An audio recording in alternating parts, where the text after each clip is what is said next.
This is the Blackwatch Report, the ultimate path to pro podcast, covering news around the scene, breaking down key matches, and interviewing your favorite players, coaches, and personalities from Contenders and Open Division. Now, here are your hosts, Thorn Rain and Kyle Wynn. And welcome back for the first episode of the Blackwatch Report of 2019. We are on episode 43. That's right, 14,357 players, 8,196 coaches, and 0 wins. You know who we're talking about. But I'm your host, Thorn Rain, and with me is my co-host, Kyle Wynn. How you doing tonight, Kyle? Fantastic. I got the new space here. You can see everything's all different. I'm still in the kitchen. I mean, it's going to be a while. I got a lot of work to do on my base. But other than that, wish everybody a Merry Christmas and a Happy New Year's coming back from the break. Starting off 2019 with an absolute lovely show for us tonight. But as always, we go down into kind of what we did. So Kyle, what'd you do over our long shutdown? Moved. I moved to my wife and I have our own apartment now, which is nice. It's just us and the cat, so no distractions. I have my own space. It's lovely. I can do whatever. Christmas was cool. I was super duper busy, but now I'm on my fourth day of 5 days off in a row. Cool. Nice. Work. So I work the next 3 and then. So it's been a nice chill week. Work has slowed down, but I'm still getting full time, which is sick. Cool. I'm officially on my last day of shutdown, so I go back to work bright and early tomorrow. Spent most of my break just kind of working on the show, as you guys can see in on Twitch. All new overlay setup. We got a fancy new intro music, thanks to Kyle. A nice new match ticker. If you look directly below my camera, it cycles through all of the last week's contenders, all regions, and it took a little bit of figuring out, but I'm digging it. I hope everybody else digs it. Definitely, if you have any feedback on any of the new elements of the show, go ahead and hit them to us on Twitter. But other than that, let's get down into the news. As always, our news is brought to you by our Patreons. This week's Patreon is going to be none other than Shrug Off again. So I'm going to start us off on the scene news tonight. Really, the only bit of scene news that we've got going on is something that we're going to talk a little more in depth later on. But starting with the Contenders China quarterfinals, I believe it was. They're testing out a new moderation system where you're going to have to link your Battle.net account to your Twitch to be able to chat. So hopefully it kind of gets rid of a little bit of the spam and stuff. But other than that, Kyle, why don't you start us off on our roster news here? So roster moves, first off, starting off, we have a kind of an interesting one considering that this player isn't filling an actual void. They're like doubling up on off tanks, and that is Punk from Sydney Drop Bears going to Uprising Academy, which is interesting. This is the second player that the Uprising Academy has picked up from the Australian. Right? No, First. I guess second, because they had color hacks from the New Zealand area, but then this is the third Australia New Zealand player to come over in the last like 3 months, which is interesting. So now we have Punk, Trill, and Color Hacks, who's now, I'm pretty sure, just trade up on the Boston roster now. But it's an interesting pickup considering that, at least according to over.gg, there's still KangaKanga on the roster as well. So it'll be like a split between Punk and KangaKanga at that off tank spot. So I don't really know how to feel about that. Maybe they're bringing him up as well, as maybe they're like kind of keeping him here and then going to bring him up as a note backup, but I don't know why you would. Maybe two-way. I don't know. It's weird. Yeah, a lot of interesting stuff going on in Boston and their recent roster moves. But our next bit here is Second Wind adding Tehpwnzorr and Ellie. Tehpwnzorr's coming over to fill that support role, and then Ellie on the flex role. They're going to be taking over the spot of CarCar, who we still don't officially know where he has went. It is rumored that he was signed to Fusion University. And then with Coluge parting from the roster, Ellie filling in that flex spot that was left open. Yeah, I think she was actually like flex DPS, so they're kind of like using her as like a third DPS to kind of go in with. I think it's Mirror and I can't remember the other player. But it is interesting that that I was super surprised that CarCar left, but then someone said he probably got a better deal, and then it makes sense to me because CarCar was one of the really solid. Oh yeah, he was fantastic. So it's Mirror, Rena, Sit, and Ellie. So yeah, I guess it's just as flex for Ellie. I don't know. Well, I guess we'll find out. I don't think they're going to change too much. They're probably going to keep Tehpwnzorr in because CarCar is probably going to be gone this next week. But I think everyone else is probably going to stay consistent because if you've been doing super well in Contenders, you probably don't want to change anything. At least now. Maybe next season you start changing stuff here and there, but as of right now, I don't see them doing anything change-wise, at least.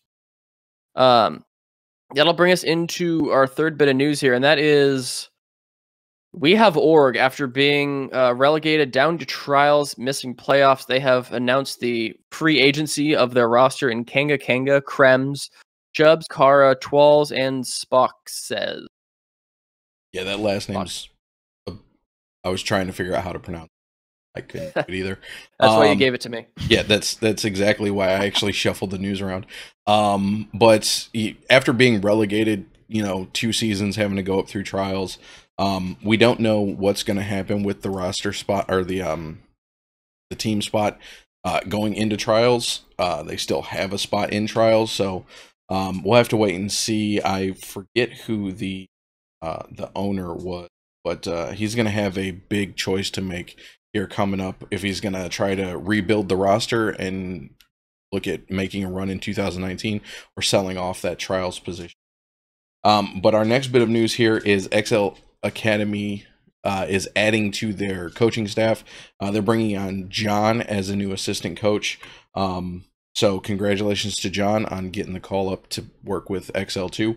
One of the top tier academy teams that are currently out there right now.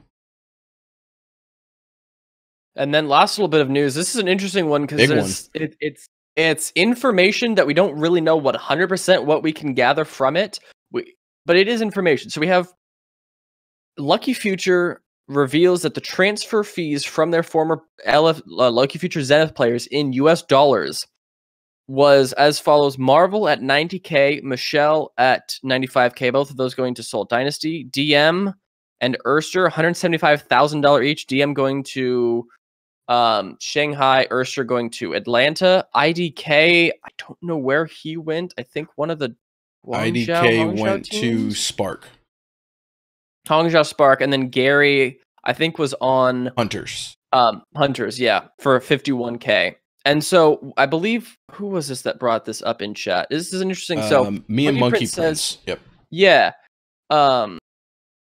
They change it so that's either between 25 to 100% of their salary. So we can guarantee that Erster and DM are at minimum making $175,000, or not most.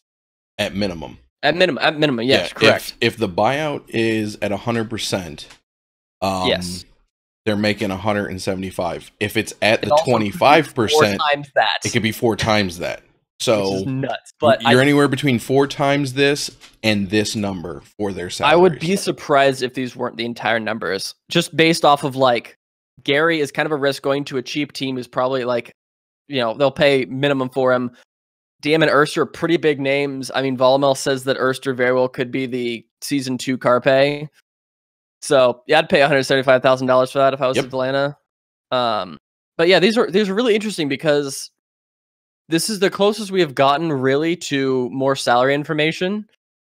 besides Sinatra season 1, who I'm pretty sure we've been told that that number was even incorrect in of itself as well, not just including other stuff, but like the number by itself was incorrect. I would assume because it probably went up from there, I would assume.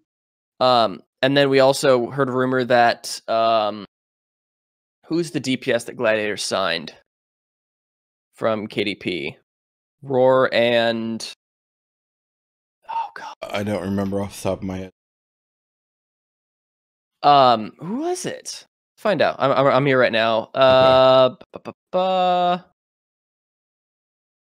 Hydration. Decay. Decay was the person that was rumored to have a $300,000 salary, which is nuts. And then there's the rumors floating around the Titans that they paid Runaway, what was it? $1 million. 300. Oh yeah, 1 point something mil. Yeah, per player, all 8 players or something like that. That was I don't remember exactly what the details on that were. But there's a lot of numbers out there, and it seems like the Titans may, if the numbers are true, Titans currently have the most expensive roster in Overwatch League Season 2. I still wish they would give us actual like player salaries, but that won't come until, you know, a players union, if we see a players union. But that's going to wrap it up for our news portion here. So as always, you can break away from your normal energy and you can go rogue. Head over to the Rogue Energy and use promo code BlackwatchReport at checkout for 10% off of your purchase. And that takes us into This Week in Overwatch, brought to you by Liquipedia. So we've got a bunch of birthdays here and one little bit of trivia. So I'm going to start us off with our birthdays. I want to wish a happy birthday to Nesty, IDDQD, Sharp, not the DPS phenomenon, the coach over in EU, Landfost, I had to study that one too, D-Power, Zushu, Bianca, Wayfast, and Creed, all of them with birthdays this week. And only bit of trivia this week is on January 3rd, 2017, we got a new map, and that was the addition of Oasis.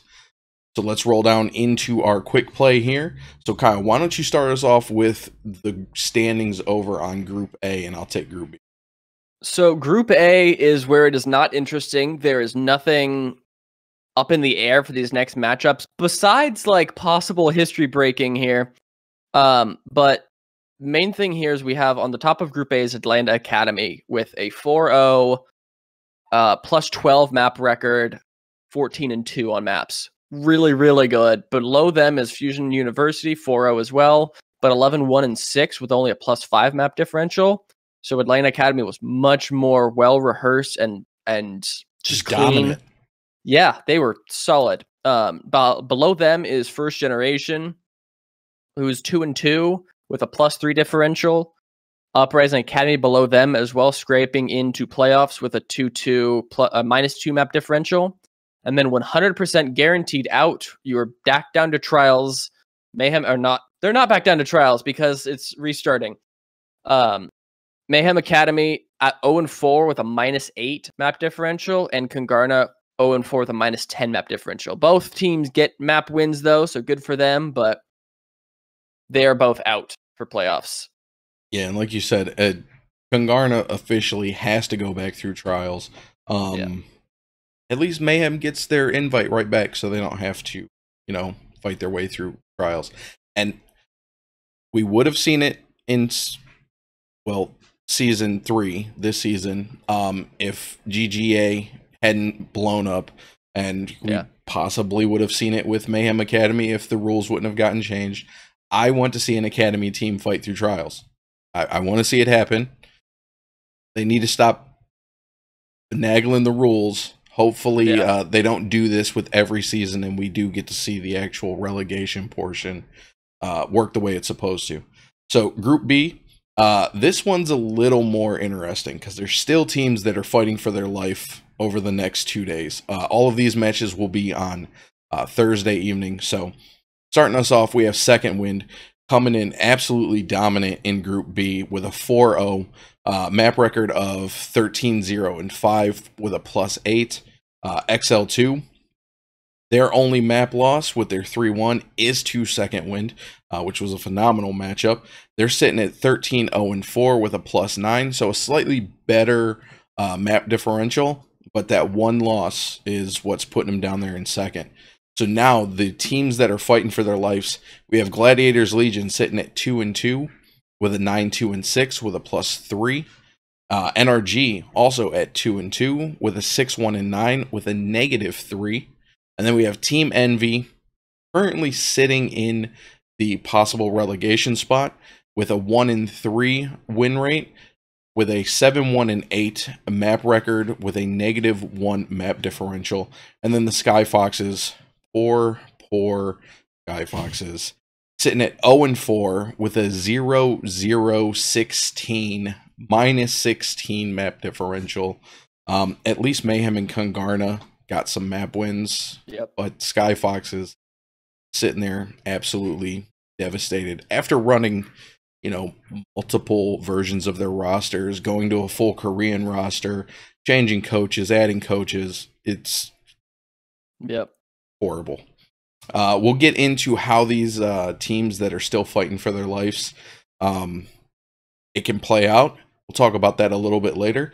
But let's get into the NA Contenders Wednesday, December 12th matches. Because we have 3 days worth of matches, we're only going to actually dive deep into 3 of the matches. So our first matchup here is Gladiators Legion versus NRG. NRG takes this 2-1.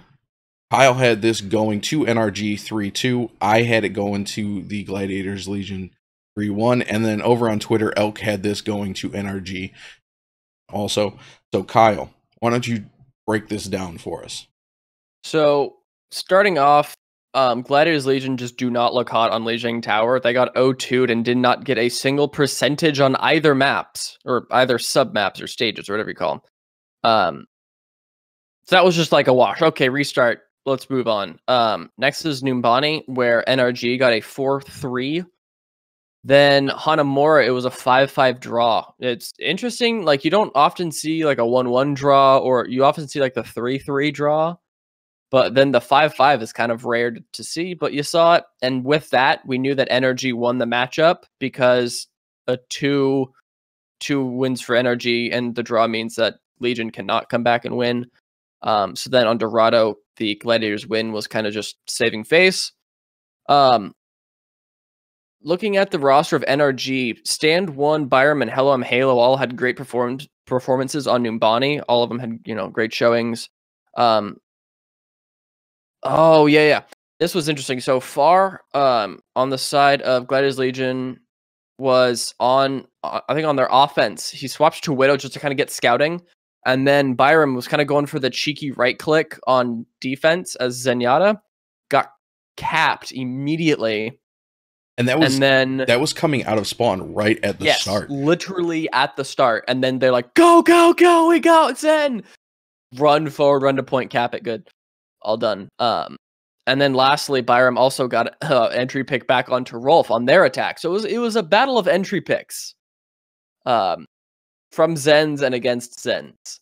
So it was interesting to see. But all in all, NRG just looked a little bit cleaner. Gladiators Legion still had just some issues they needed to work out. They need to play some Lijiang more, I guess. They looked really, really solid when they played it on Ilios, but I think their Lijiang is just a whole flavor different. Sorry, I have dogs barking. My only thing is we saw Gods playing on the Winston with the double main tank Goats variation. Again, he had a couple times where he dove into grabs, dropping the bubble in a perfect spot to cut off a Diva Bomb, to cut off all DPS coming in. He's super clutch with his placements on the Winston bubbles, and then just when he's on Diva, he's literally the king of the 3K, just constantly getting 3K self-destructs. He had one on Numbani that stood out. I believe he had another one. I must not have wrote that one down. But he had like 3 or 4 different ones where each of his diva bombs got at least 3. Now he did have a couple in there that didn't get any, but they were more zoning than anything. So God's just still standing out. You know, hopefully we see, you know, some movement with him come the 2019 season. So to wrap up the matches on Wednesday, we saw the Sky Foxes fall to XL2 4-0. Me and Kyle both had this going to XL2 4-0. If anybody out there in the internet had anything other than a 4-0 here, you're silly. That's just not how that was going to ever play out. Second Wind takes Envy 3-1. Kyle had this going Second Wind 4-0. Elk had it going 3-1 Second Wind. I doubted Second Wind. I thought Envy was going to be able to take this in a 3-2. I was wrong. I'm sorry, Second Wind, for doubting you. I'm learning my lesson. And then on Tuesday, December 18th, we started off with First Gen going up against Atlanta Academy. This went to Atlanta Academy 3-1. Me and Kyle both had this going 3-1 to Atlanta Academy. Uprising Academy versus KangaKanga was the second matchup.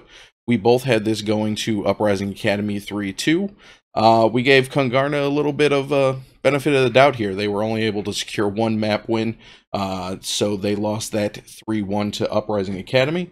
And our last matchup here is the Mayhem Academy going up against Fusion University. We both had this going 3-1, and boy, was this exciting. Mayhem Academy turned this around and made it a match. We saw this go all 5 maps, 3-2 in the favor of Fusion University. So Kyle, what you got? This should not have been this close, but it was, and it was good that we got to see it. I'm pretty sure I watched the last like 2 maps live, and I'll talk about Route 66. But man, this whole match was just close. It was back and forth, super duper close. Starting off on the maps first, we're going to talk about Ilios here, where Mayhem Academy took it 2-1. Again, Fusion University looked pretty good. It was just, I think it was 99-99, and then Mayhem won the last fight both times.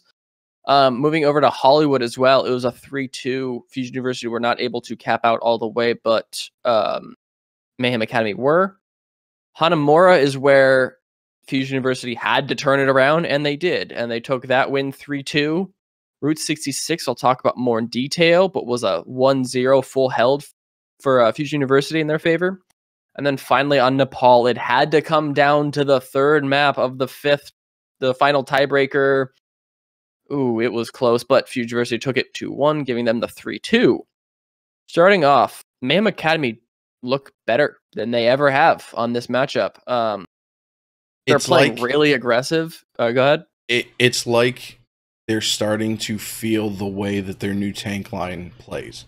Yeah. Because you notice once the tank line got comfortable and stopped dying early, we get a 3-2 going against one of the better teams in Contenders. I think it was just they didn't have enough time at the beginning of the season, and they were still learning each other's styles. It's such the Mayhem Academy issue, too. 100%. I think they need to, unless you get picked apart for Overwatch League teams, which I don't think you do.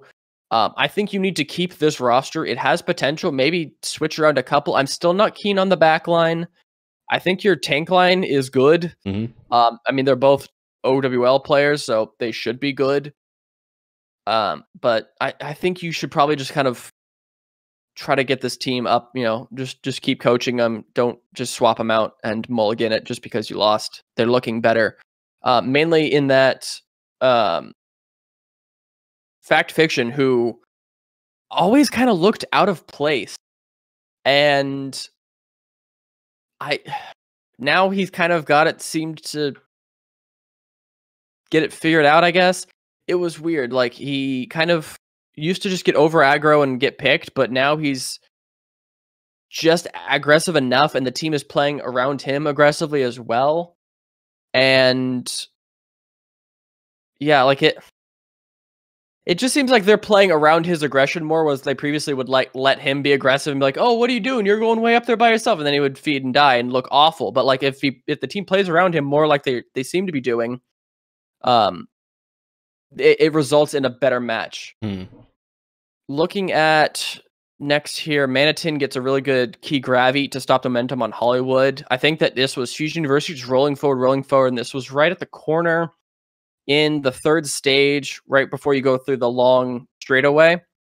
Manitin like gets the gravity, and that was like the one thing. So I think Fusion University didn't lose a fight before that, and that Hollywood fight kind of just sealed the deal for him right there. And then we saw some interesting comps come out on Hanamura. Mayhem Academy was always the kind of team to run those interesting comps. They've always tried to not run goats if they could help it. And I think Hanamura is the one place it's like, yeah, go ahead, do it. Run the Farah, run the Mercy, the Hanzo Hammond.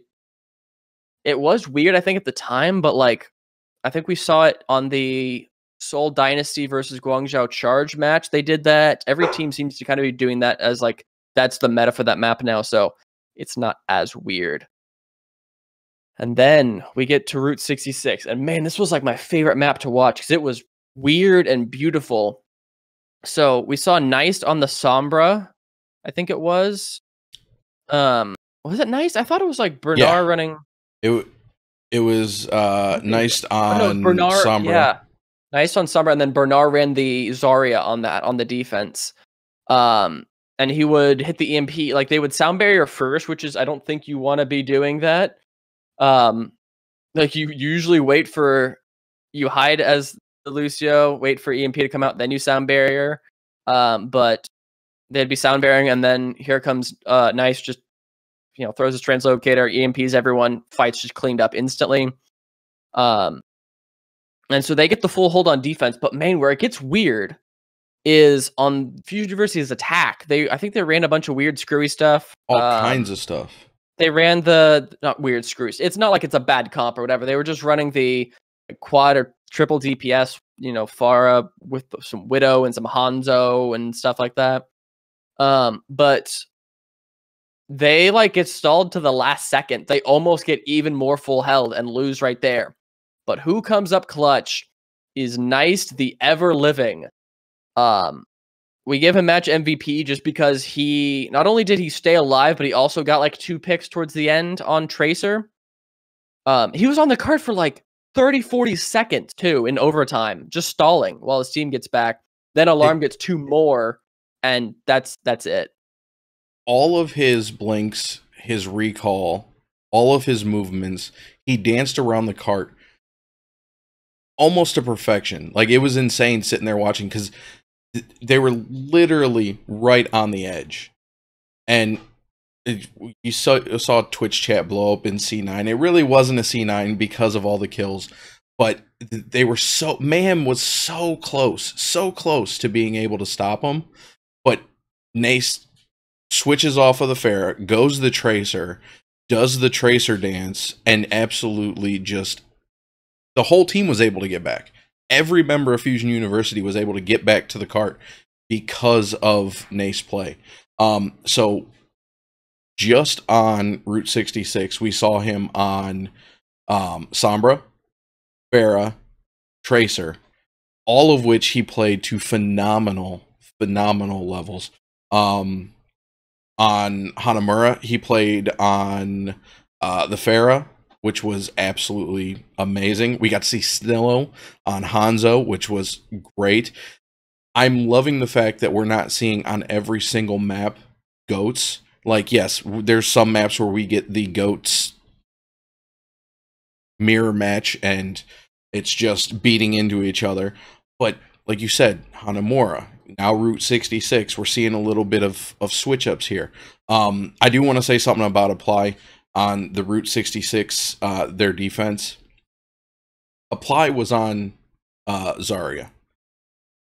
He was able to get 2 separate right clicks on Zarya onto a flying Mercy mid-air to take her out.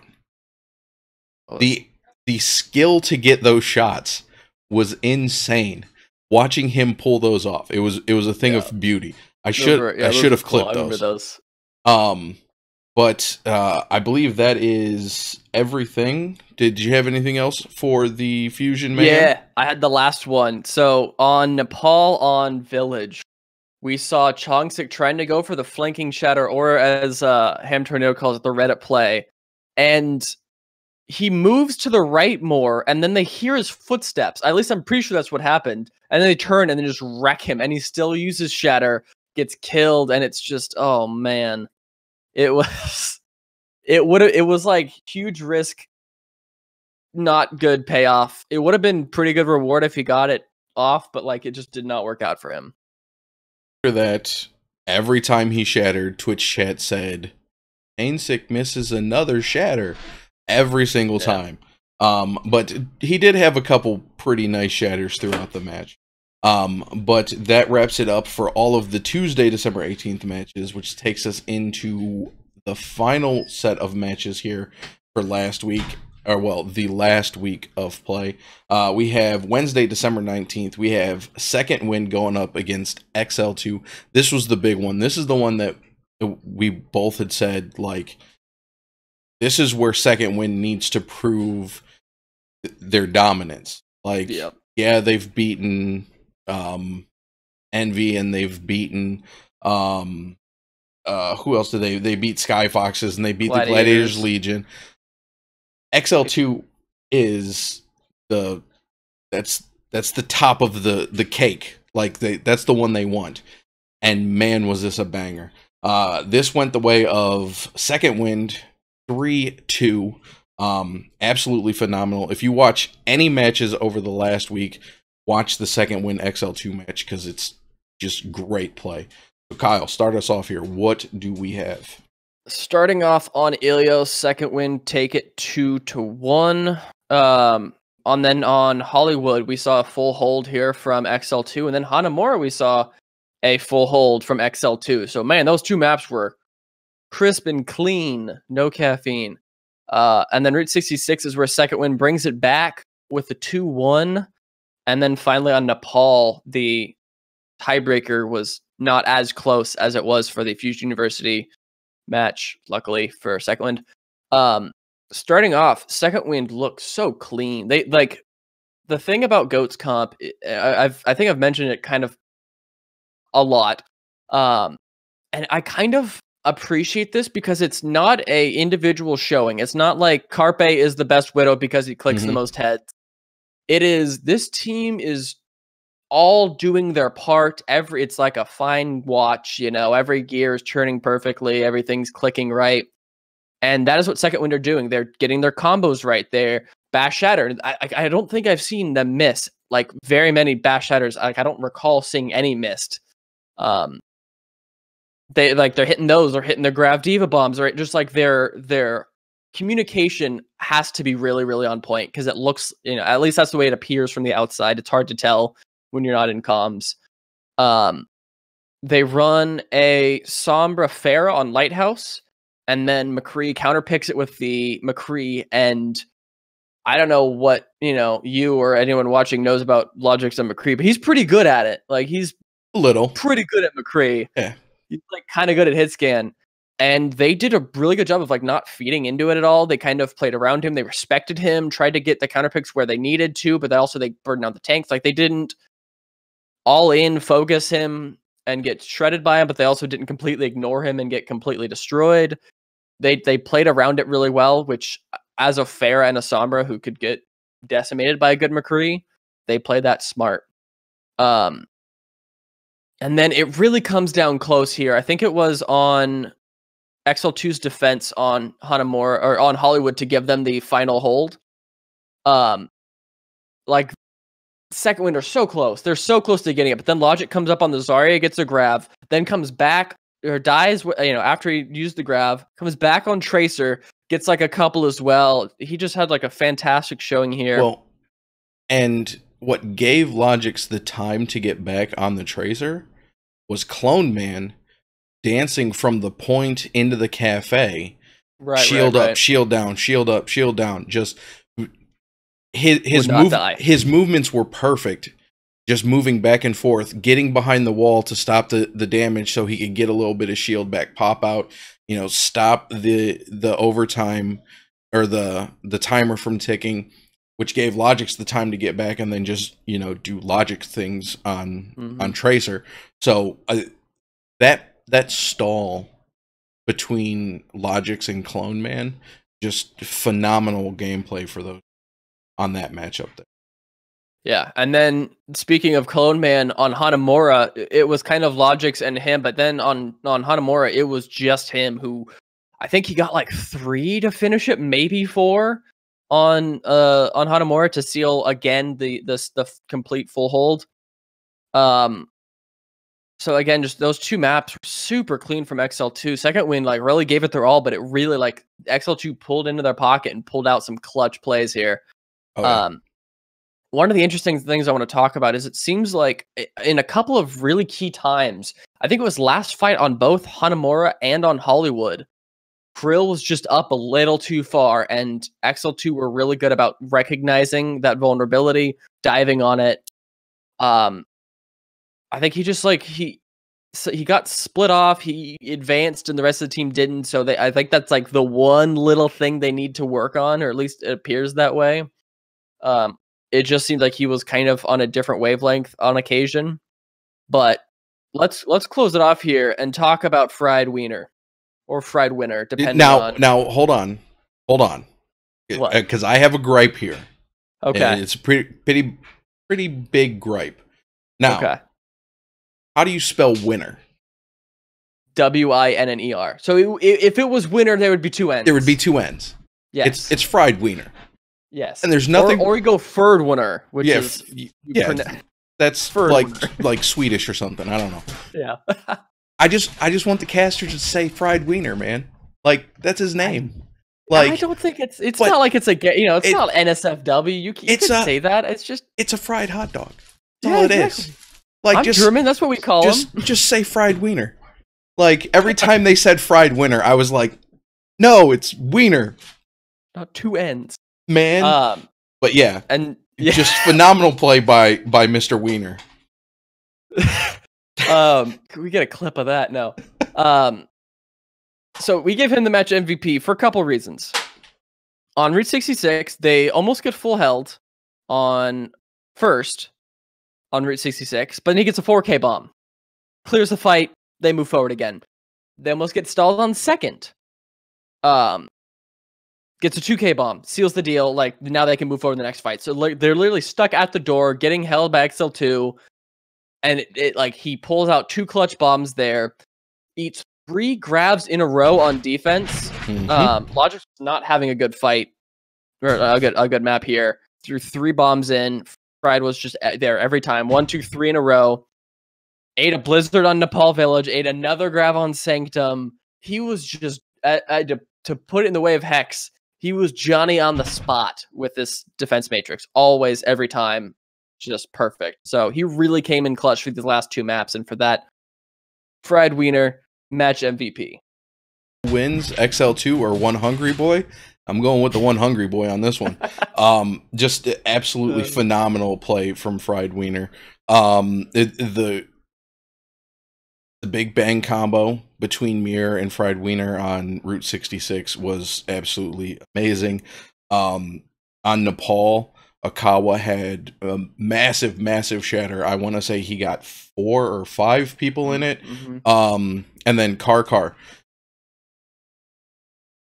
There's nothing better than watching a Lucio that knows how to throw people into holes. And CarCar, 2 consecutive boops, gets 3 kills. He got, oh god, he got the monkey, and then he got, oh man, I can't remember. I didn't write down the names of the players, but it was literally he booped a jumping monkey into the pit to save him from getting onto the point, and then turned around, and as soon as the cooldown was off, gets another 2 with the next one. Just phenomenal play from CarCar. Congratulations wherever you go. I want to continue to watch you play, so please still be in contender somewhere. Yep. So our next matchup of the evening was Envy versus NRG. Envy takes this 4-0. which is what keeps them alive. If NRG would have won this matchup, Envy would have been relegated. And then SkyFoxes doing SkyFoxes things, falling to Gladiators Legion 4-0. So that is it for the quick play this evening, which takes us into our main discussion. We got two quick topics here to talk about, and that is the Contenders Twitch BattleNet link up thing system. Yeah. So their actual post says the program will be trialed during 2018 Season 3 quarterfinal matches across all regions from December 28th, 2018 through January 12th, 2019. The Path to Pro team will evaluate the program's overall effect on creating a more positive viewing experience. Now, if you look at Reddit, Twitter, even some Discords, people are losing their minds because they think that you're going to catch an in-game ban for talking, spamming, putting emotes that you shouldn't in Twitch chat. We don't know if that's the case. Is it something that could happen? Possibly. Is it something that won't happen? Possibly. So it's not the end of the world, people. Let's see how this plays out. I personally usually turn off Twitch chat when I'm watching Contenders because it's not even worth reading. Like, I would rather watch CarCar throw people into pits and Logic's click heads, so I'm not focused on Twitch chat anyway. So it's not a big deal for me. Plus, I'm already linked. I don't care. Right. Yeah, that's how you get your, your OWL tokens. I gotta get my tokens. Yeah. I don't know how to feel about it. Like, I'm very torn on it because positive, it's gonna cut down on like people saying messed up stuff in chat. Like, there is it should be known that there is some, not great mentalities, not good things being said in Twitch chat and on Reddit and all these other things about players that just it doesn't belong in a competitive environment. But the other point, it does feel a little big brothery. Yeah, like it is a bit big brothery when you're like I don't know exactly what the extent of this. I mean, like, what's the minimum thing that they can do if you're like super racist in Twitch chat? What's the minimum thing that they can do on BattleNet? They can ban you in games. They can like temp ban you. They can silence you. They can. I don't think that they can like take your games away. That's probably a legal issue. But if you read the terms of service, I know for World of Warcraft, and I'm pretty sure the terms of service for Overwatch also state that you are using the game as a service. So they do take it away. They do have the right to take it away. I know for a fact 100% World of Warcraft they can do it. I don't know about for Overwatch, but I would assume that it would. But I really don't even know too many people other than gold farmers, hackers, and cheaters that ever lost their accounts in World of Warcraft. I'd never heard of anybody losing it for abusive chat. So yeah, Ernie Hazard in chat brings up an interesting thing. He says it seems like they don't want to let people be just anonymous, and it's a decent deterrent. I think that very well could be it. Like, I think what I think would be interesting is if their Twitch name was their BattleNet name, maybe not with the hashtag and the numbers, but like maybe just the in general name. That just pure, like, people know who you are. So if there's like, a pro or someone wanting to be pro who's like spamming stuff, well, now they know who you are. Like, you can't hide behind the anonymity of like, I can just make a second Twitch account. Like, it's kind of a similar thing in having the SMS verification thing for top 500. I guess it's kind of similar to that, I guess. Like, if it's literally just for the deterrent, just based on principle, I'm cool with it, I guess. I don't know. It does have it has some weird potential. I don't want to, like, I guess we'll talk about it when it happens. Like, if they start banning people for posting, monka ass in chat, we'll revisit this with a not as optimistic mindset. Yeah. But until then, and I mean, I know caution from my days playing World of Warcraft, one of the things that people on the forums hated the most is you could make a level 1 character on your account and post on the forums as that level 1 character. But you never play that level 1 character, so nobody knows that that's you. That's weird. So no one would post controversial or would talk crap to people on their main, their level 120. They would get on the forums, go on their level 1 and post on there.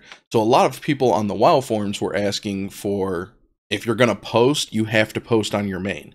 This is basically that. This is saying if you're going to talk in Twitch chat, we're going to know that this is you and not some, random throwaway account that you're just coming on here to be toxic and downplay people.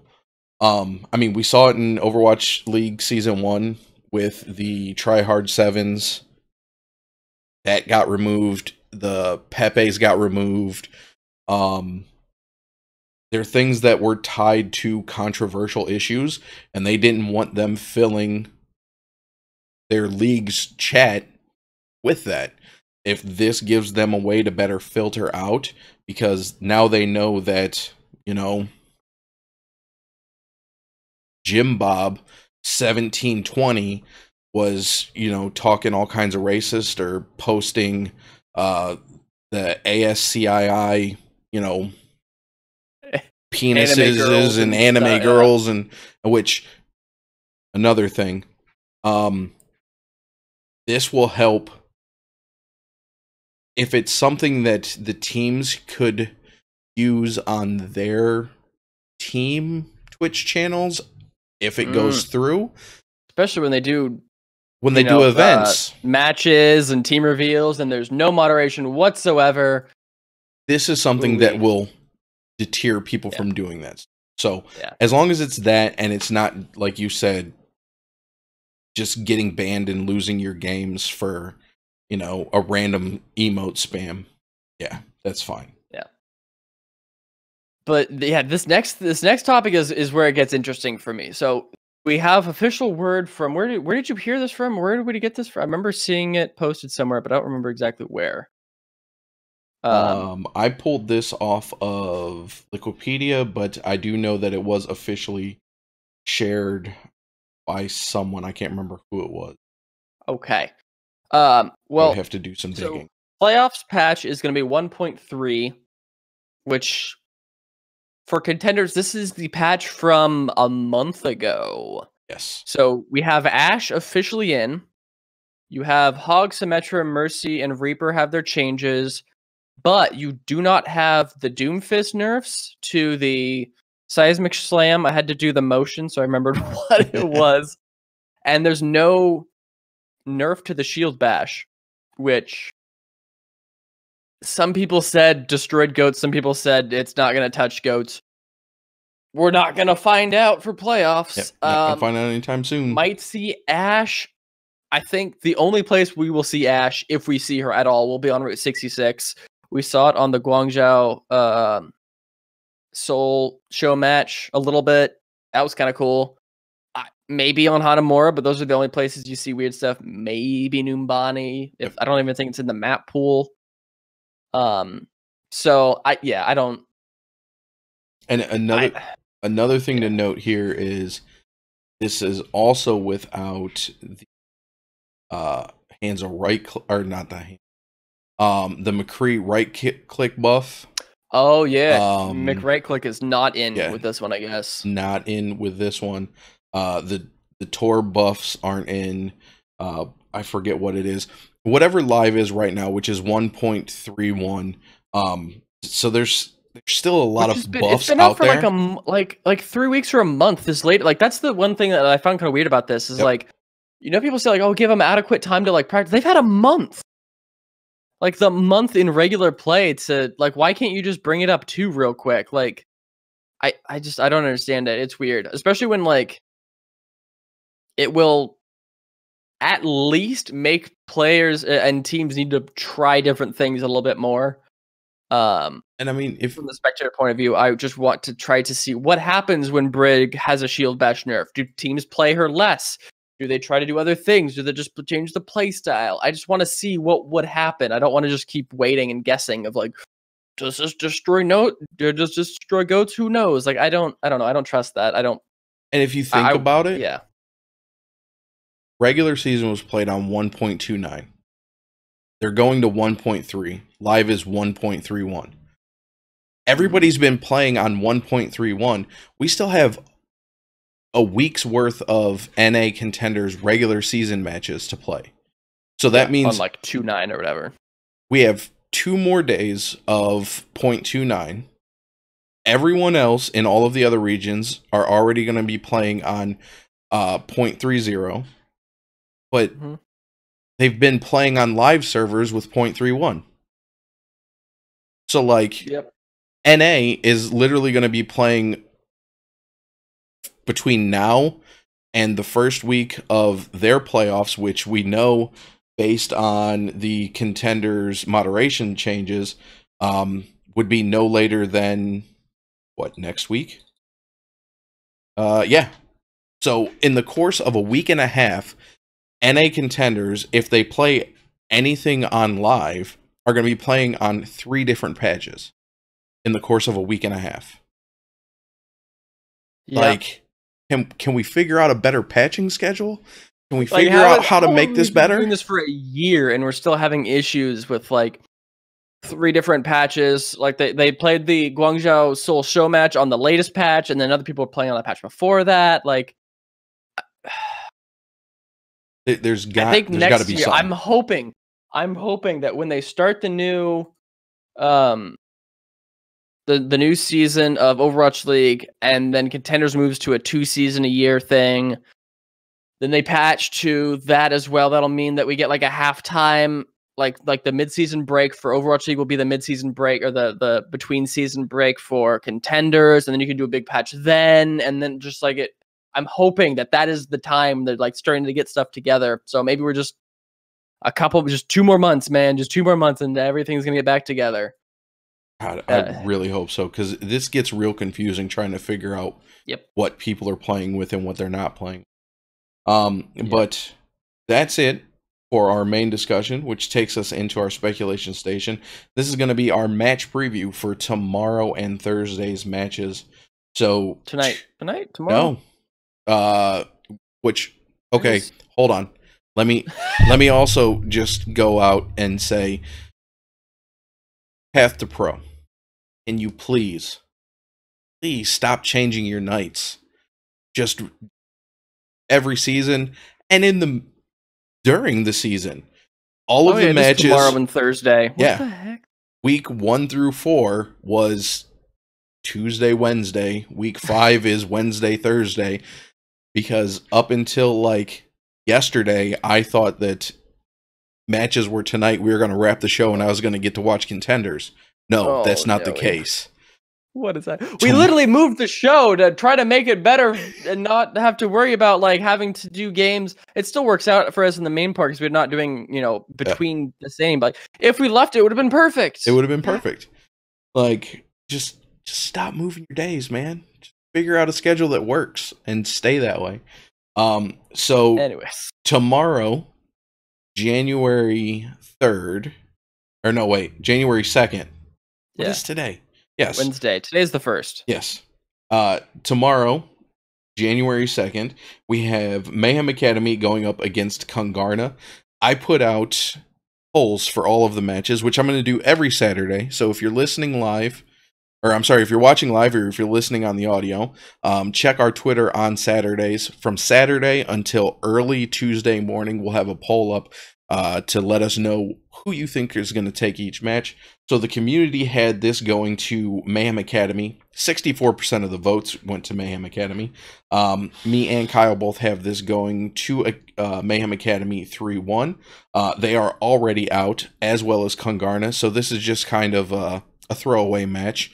It should be good. Maybe we'll see Kangarna do something. Maybe we've already seen Mayhem do something. Mayhem looked phenomenal against Fusion, so I really think this is going to mayhem here, but best of luck, KangaKanga.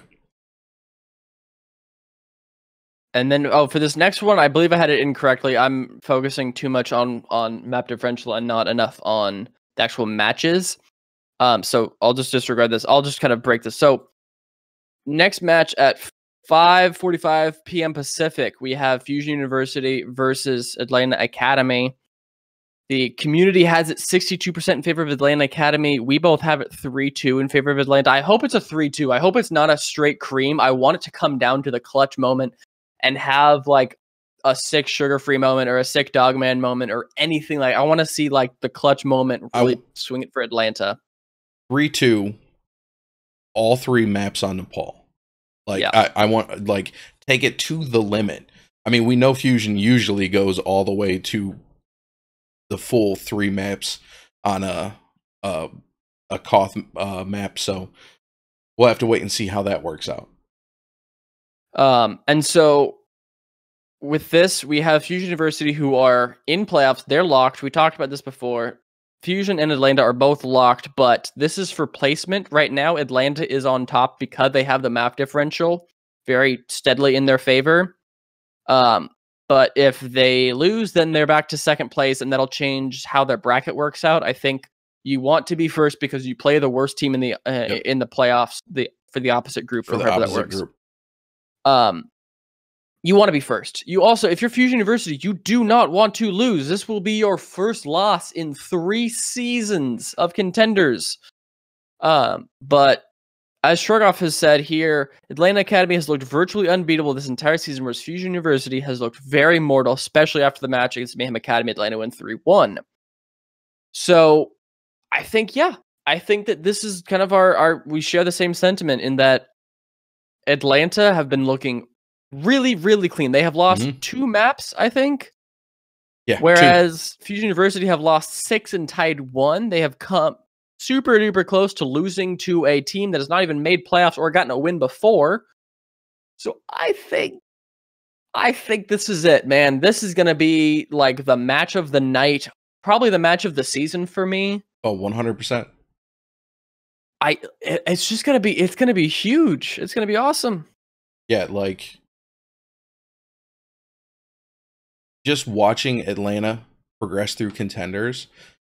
After week 2, I was like, man, when are we going to get to see Fusion University against Atlanta? And I look, the last match, I was like, Contenders couldn't have like scheduled this better. Like, without knowing, they put the hypest possible matchup at the end of the season. Like, perfect. But our last matchup here, we have Uprising Academy going up against First Gen at 7:30 p.m. PST. The community has 70% of the vote went to First Gen. Kyle and myself both have this going to First Gen 3-1.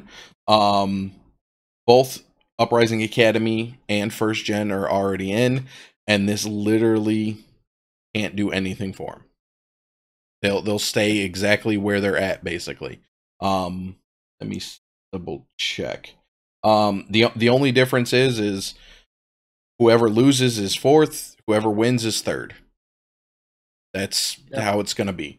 Other than that, one of our votes that came from Will from Splice Defiant. Definitely First Gen. My brandings always win.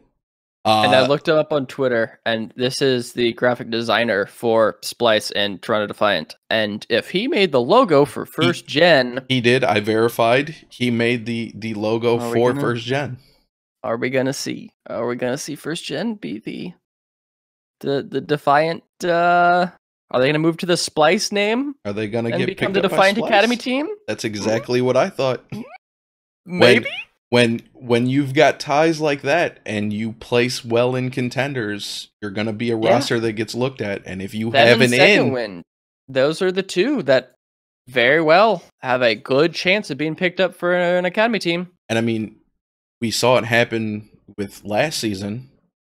Atlanta Academy was last night's leftovers, and last night's leftovers, their coaches got picked up by Atlanta, and then they got picked up to be the Academy team. So I don't know. And thinking about it, we have for Overwatch League we have 3-4 new teams in NA, Yes. and they have to have their just regardless of their roster composition, they have to have a team based in the region that they represent, and they have to have a minimum 1/2 roster of players from that region. So Toronto, regardless of the fact they have a full Korean roster, they have to have an NA team with at least half NA based players.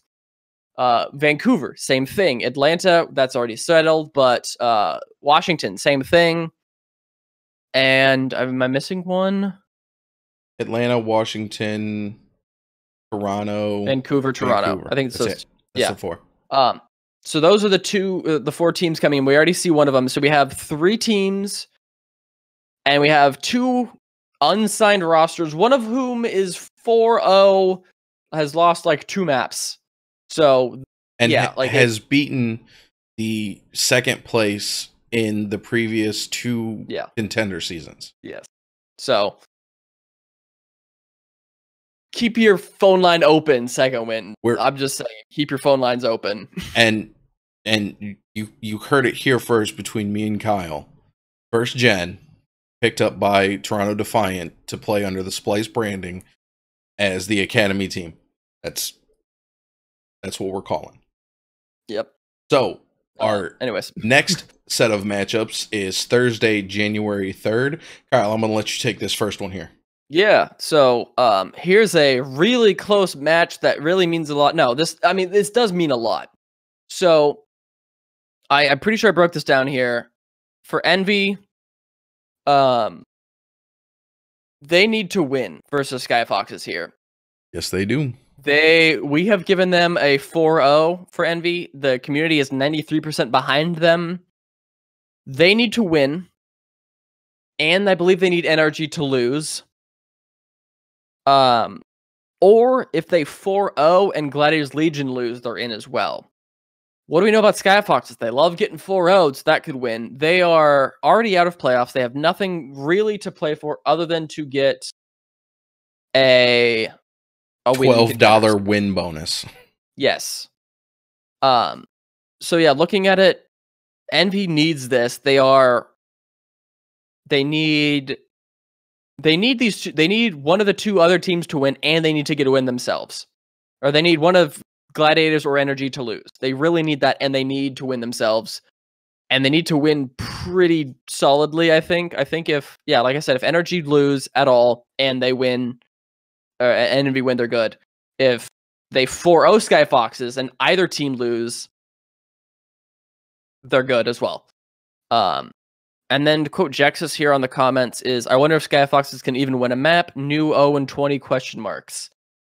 Yeah, I'm feeling it. Now, with that comment from Jexus, I want to point out, you said that the community was a 93% in favor of Envy.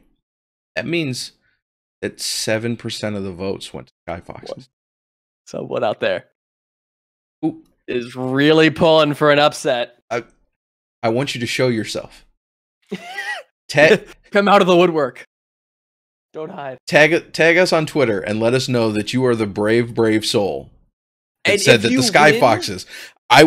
If they win, you get some sort of your king for a day. You get a Lord bet. I don't know what, but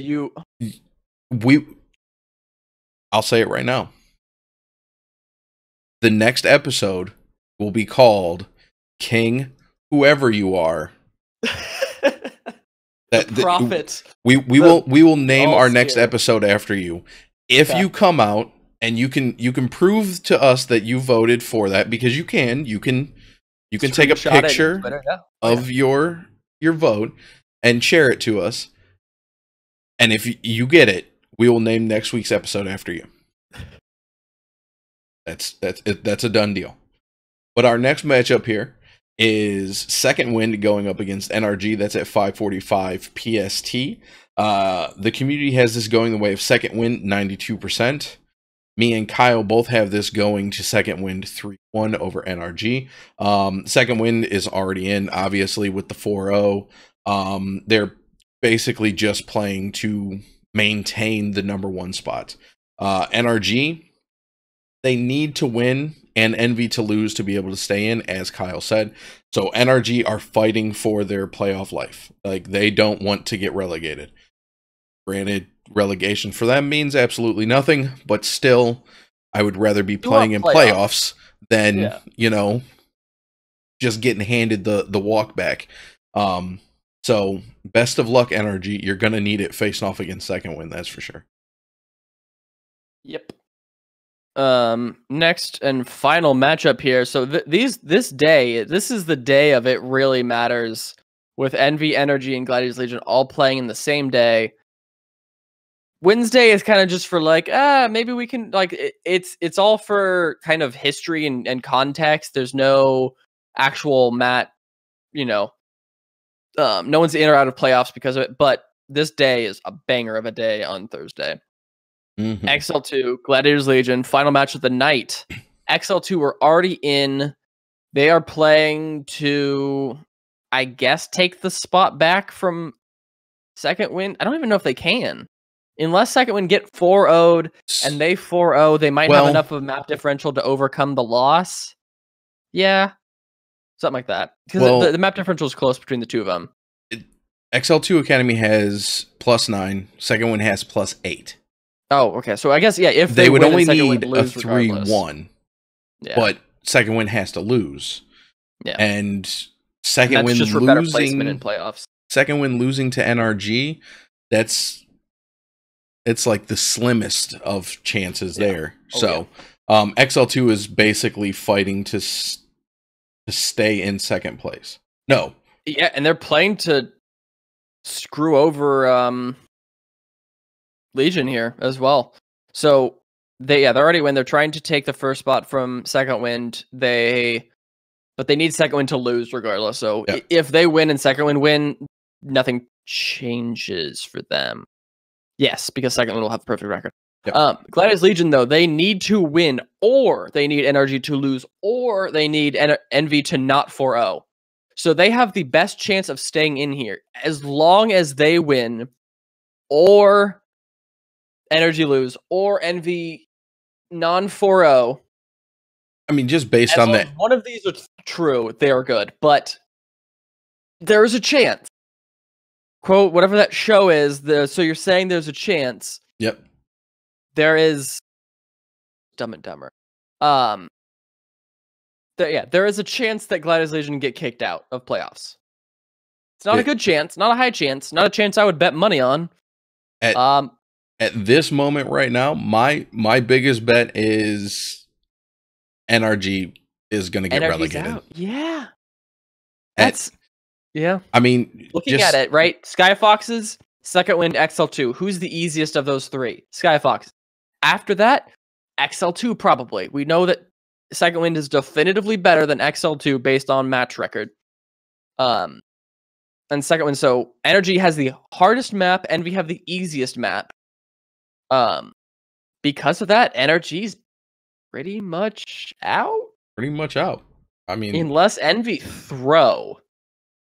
And they need to throw. I mean, I think there's been moments this season where Envy has been questionable, but like, I mean, same with Gladiators. They would have to forfeit basically. As well, yes, they like both of these teams. I feel like Envy and Gladiators Legion are on the exact same level. They're pretty good. They have questionable moments, but XL2 or not XL2, Gladiators Legion, when it came down to it, when playing Skyfoxes, they did not leave up a map. So our predictions are going to be Gladiators Legion and Envy in playoffs, with Energy getting dropped down with Skyfoxes. Yep, that I 100% agree with that. Yeah, cool. But that is it for us tonight. Kyle, where can they find you on the internet? So, first off, you can find me on Twitter at Kyle the Winner, and I have actually started Twitch streaming again. I've streamed the last 4 days in a row. I'm doing PUBG and Rust, two super duper fun games I've been playing quite a lot of. I need I'm to check out streaming Rust at still. it's on sale for like $17. I bought it for my friend for Christmas. It's super fun. And so yeah, Kyle the Winner on Twitch and Twitter. I will be streaming literally after this. And you can find me on Twitter at ThornRain. You can find me on Twitch. I'm also at ThornRain, but I do all of my streaming right here on the Blackwatch Report Twitch channel. You can find the show on Twitter at Blackwatch Report. There is no O in that report. That's where we're going to do all of our community polls starting on Saturday, ending early on Tuesday. So if you want to get your comment in for the poll, if you want to contribute to those voting percentages, just keep an eye on our Twitter. You can email the show any questions, any concerns. If you just want to like write a memoir to us, blackwatchreport@gmail.com. You can follow the show on Twitch, twitch.tv/blackwatchreport. We record live Tuesdays, 6 p.m. Eastern. Our new intro music, an original by Mr. Kyle Wynn. I don't have a name for it. It's just the Blackwatch Report theme. I thought about it. I was like, man, how do I want to say that? This has been a High Noon production. You can find all of our shows over at highnoonpodcast.com, and you can come and chat with all of the hosts from the Blackwatch Report, High Noon Podcast, the Around the Payload, and pretty soon, Foul Play will be coming back over at the Discord, discord.me/High Noon Podcast. And with that, Blackwatch out.